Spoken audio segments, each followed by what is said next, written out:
Buongiorno a tutti! Oui, je sais, je suis polyglotte. Pas du tout. Mais ce n'est pas parce que j'ai fait allemand LV1 et que je ne sais pas aligner deux mots en italien que je ne parle pas le vrai langage de ce merveilleux pays, la bouffe. Vous commencez à me connaître, j'adore les pâtes. J'adore les faire et j'adore les manger. On a pu faire des grands classiques sur cette chaîne, cacio e pepe, carbonara, gricia, amatriciana, ragout, vongole et plein d'autres. Et bien aujourd'hui, on va légèrement détourner un monument du répertoire italien, le pesto, en lui apportant un légume d'hiver par excellence, le chou.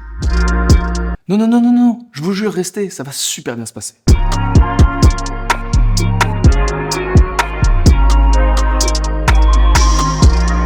C'est un grand oui. Cette recette est belle, elle est délicieuse, réconfortante et c'est bête comme chou. J'ai vu passer ce plat à la carte d'un resto italien à Manchester, le Honda Pasta Bar, et on va faire aujourd'hui notre version. Bon, la sauce, vous l'aurez compris, joue un rôle très important dans ce plat, mais ce ne sera pas la seule star de la recette. Nous allons ajouter une petite saucisse aux fenouil grillées qui va parfaitement combiner avec le pesto, et si vous ne voulez pas ajouter de viande, elle est totalement facultative. Pour couronner le tout, le pangrattato, une chapelure assaisonnée maison qui va envoyer le plat dans l'espace, et comme on est des petits fous et qu'on aime bien réaliser nos pastas nous-mêmes, eh bien on va s'éloigner de la recette du restaurant pour aller dans le sud de l'Italie et réaliser des cavatelli. Des jolies petites pâtes avec seulement 2 ingrédients, de la farine et de l'eau. Vous le verrez, j'ai une petite machine pour les faire, mais je vous montrerai comment les réaliser avec un élément que vous avez forcément chez vous, une fourchette. Je pense que c'est bon, vous voyez le tableau, ça part sur des pâtes au pesto.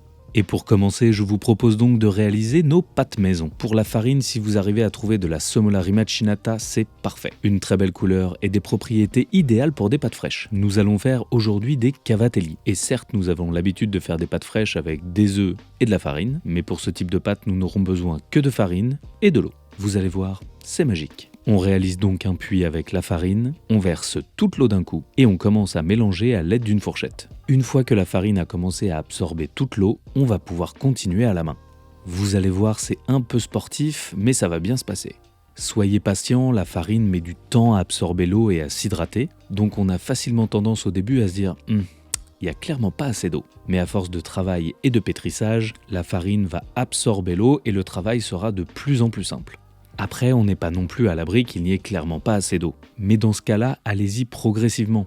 Ajoutez une petite cuillère à soupe d'eau sur votre pâton et continuez à travailler. Pour le pétrissage, il n'y a pas vraiment de règle. Ici, je vais rabattre le pâton sur lui-même et le pousser vers l'avant avec la paume de ma main. Un quart de tour et je continue comme ça pendant une dizaine de minutes. Une fois cette bonne séance de sport terminée, on va pouvoir réserver la pâte. On peut la mettre dans du film plastique ou un sac congélation et on la laisse reposer à température ambiante pendant une trentaine de minutes, voire 1 heure.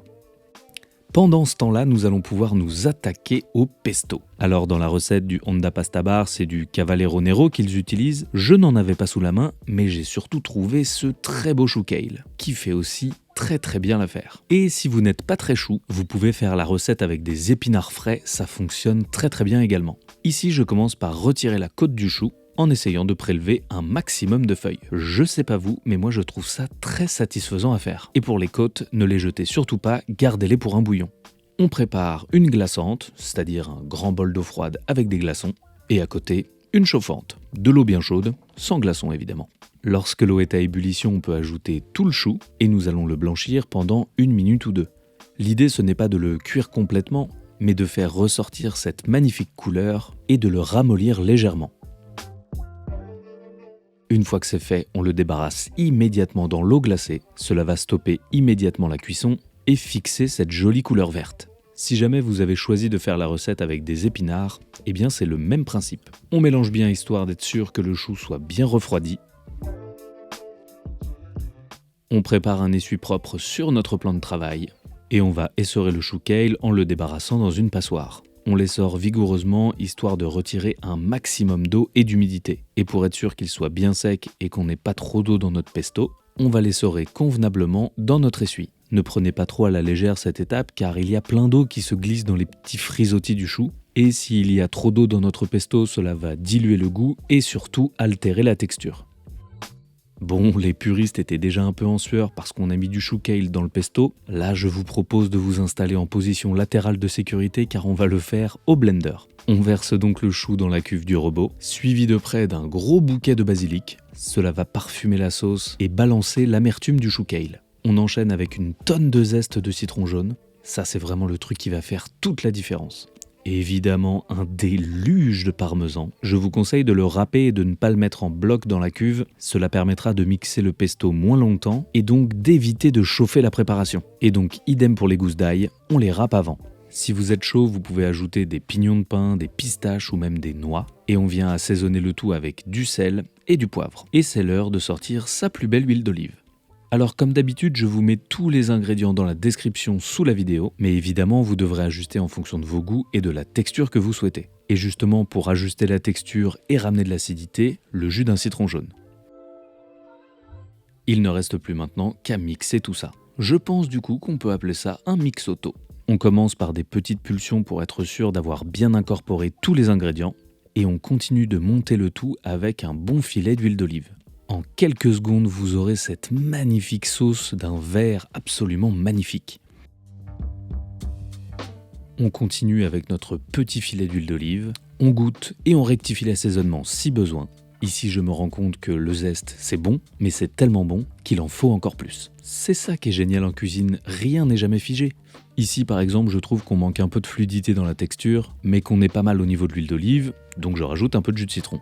Et lorsque vous êtes satisfait du goût, eh bien on va pouvoir réserver tout ça. J'en ai fait une quantité assez grande, ce qui est idéal pour une grande tablée de copains, mais si vous n'êtes pas beaucoup à table, vous pouvez réserver le pesto dans un pot et le couvrir d'huile d'olive pour éviter qu'il ne s'oxyde. Le pesto, c'est good, eh bien on va pouvoir s'attaquer aux pâtes. Le repos a bien fait son boulot, la pâte est bien hydratée et souple comme il faut. On peut maintenant diviser le pâton en plusieurs parties. Ce sera beaucoup plus simple pour faire des boudins de taille raisonnable. Car plus ils seront longs, plus ce sera difficile de les travailler sans les casser. On fait de beaux gestes amples et souples avec nos deux mains comme ceci, en commençant de l'intérieur vers l'extérieur du boudin. L'objectif étant d'avoir une taille régulière sur toute la longueur. Il ne faut pas qu'ils soient parfaitement cylindriques car nous allons les couper en petits morceaux très vite. Hey hey, c'est le moment de vous présenter cette petite machine magique. Il suffit de présenter le boudin au milieu des deux rouleaux et la magie, c'est parti pour du 100 cavatelli à la minute. Pour les stocker, on prend une plaque avec un petit peu de farine, puis on y balance nos cavatelli. Essayez de ne pas les entasser pour éviter qu'ils ne collent. Non mais franchement, c'est pas trop satisfaisant à regarder ce truc? Alors si vous êtes chaud, cette machine ne coûte pas très cher sur les internets. Je vous mets un lien dans la description si ça vous intéresse. Mais sinon, ne bougez pas, je vous montre comment le faire avec un ustensile que vous avez forcément à la maison.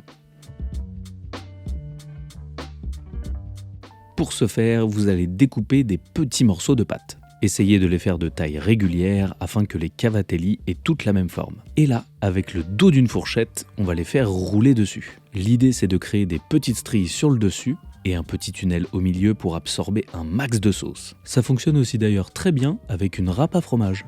On laisse maintenant sécher au moins une demi-heure nos cavatelli, ce qui nous laisse le temps de nous mettre sur le pangrattato.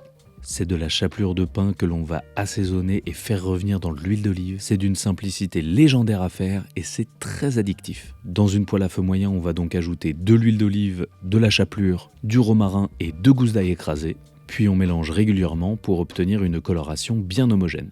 Attention, il ne faut pas que ça brûle, donc restez bien à côté. Quand on commence à obtenir cette jolie couleur ambrée, on va pouvoir saler généreusement avec du sel fin. Ajoutez ensuite pas mal d'origan, parce que c'est délicieux l'origan, et on continue de mélanger pour incorporer tout ça. Lorsque la couleur vous semble plutôt pas mal, on va pouvoir couper le feu et mettre le poivre à la toute fin. Si vous le mettez trop tôt, il peut un peu brûler et développer de l'amertume. Et ça, c'est pas fou. On débarrasse le pangrattato sur un peu d'essuie-tout. Cela va permettre d'absorber l'excédent de matière grasse, qu'il soit bien sec et ainsi qu'il se conserve plus facilement. Wow, mais qu'est-ce que c'est que ces 2 belles saucisses ça? Oui, je sais, je me suis un peu enflammé, mais les saucisses aux fenouilles, oh, j'adore ça. Si vous n'avez pas de saucisses aux fenouilles, vous pouvez prendre de la saucisse classique et rajouter des graines de fenouil. Et si vous ne voulez pas ajouter de viande à la recette, eh bien vous pouvez ne pas en mettre. C'est l'heure de faire chauffer une poêle, d'allumer le feu sous l'eau de cuisson des pâtes, et lorsque la poêle est chaude, un petit peu d'huile d'olive. Cela va donner du goût et permettre de bien griller nos saucisses.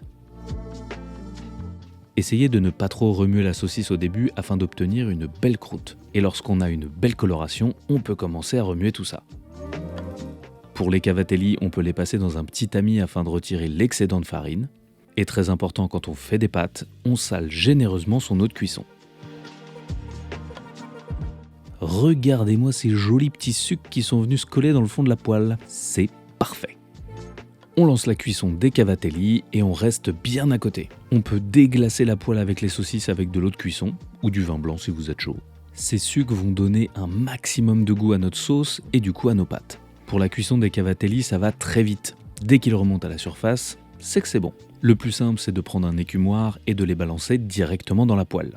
On rajoute un peu d'eau de cuisson bien chargée en amidon, une généreuse louche de notre pesto, et à partir de maintenant, on coupe le feu. La chaleur résiduelle sera suffisante pour bien incorporer le pesto. En mélangeant vigoureusement avec l'eau de cuisson, cela va lier la sauce et lui donner un rendu ultra onctueux. Mais ne le chauffez pas trop car sinon il risque de perdre cette jolie couleur verte. On le dresse immédiatement dans une assiette chaude, on appelle tous les invités autour de la table, et pour le dressage final, un filet d'huile d'olive, une cascade de pangrattato. Allez-y Franco, je vous jure ça vaut le coup. On prend sa plus belle cuillère à soupe et on se régale. Alors évidemment, si vous êtes chaud, vous pouvez déposer un déluge de parmesan sur cette petite merveille. Ce n'est pas conseillé, c'est obligatoire.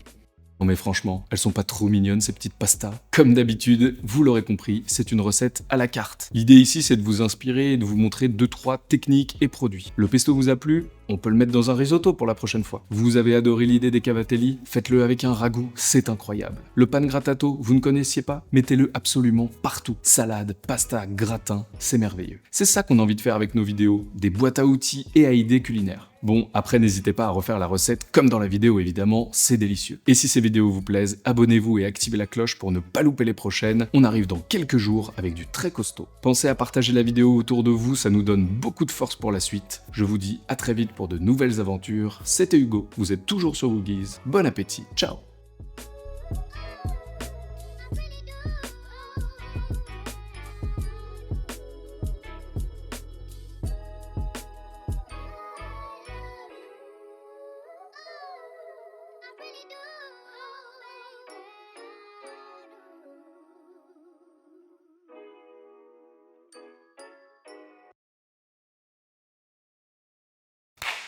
Top à la machette.